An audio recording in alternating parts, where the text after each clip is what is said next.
everyone, Steve Kim here. So excited. Steve Kim Show episode number 160. The much anticipated July stats are in, and as usual, I got your numbers and your stats, so let's get right into it. So back in Toronto, June 2021, we had just over 3,800 sales against just over 5,100 active listings. Fast forward into July 2021, we had just over 3,200 sales against just over 4,700 active listings. So we've definitely seen a little bit of a drop in the number of active listings from month to month. Well, in York Region, what happened? Back in June 2021, we had just over 2,000 sales against just over 2,300 active listings. And fast forward into July 2021, we had just over 1,700 sales against just over 1,900 active lists. As well in York Region, we've seen the number of listings, active listings, drop. Now, inventory of available homes for sale continue to remain at all-time lows, with active listings down over 35% for the month of July compared to this point last year. Now, months of inventory. This is all supply and demand. This is all checks and balances. And on previous Steve Kim shows, I've shared with you that a balanced market is really hovering around 4 to 5 months of inventory. So back in June 2021 in Toronto, across all housing types, we were hovering around 1.3 months of inventory. So still very much a seller's market, and that is definitely due to the fact that we have such limited inventory. Now, fast forward into July 2021, you don't see much of a change.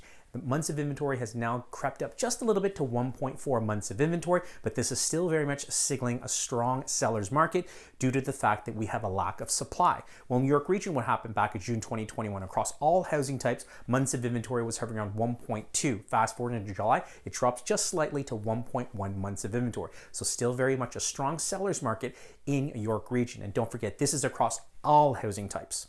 Now, average sales price across all housing types, which includes detached, semi-detached, townhomes, condos, etc. Back in June 2021 in Toronto, again, this is the macro number across all housing types, the average property was trading on $1.079 million. Fast forward into July 2021, drops just a little bit, now hovering around $1.016 million.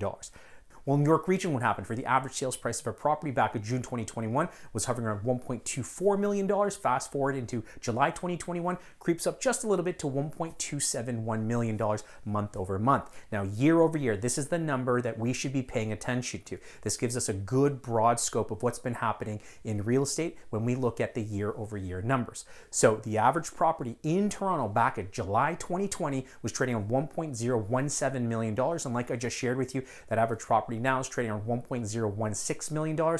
So that's a decrease of around 0.1%. So not much of a change year over year. In York Region, what happened? That average property back in July 2020 was trading on $1.093 million and now is trading on $1.271 million. That is a 16.3% increase year over year for that average property in York Region. Hope you found these numbers and these stats useful. If you have any questions whatsoever, please feel free to give me a call, send me a text, shoot me over a DM or an email. As always, be great, be kind, everyone. Take care.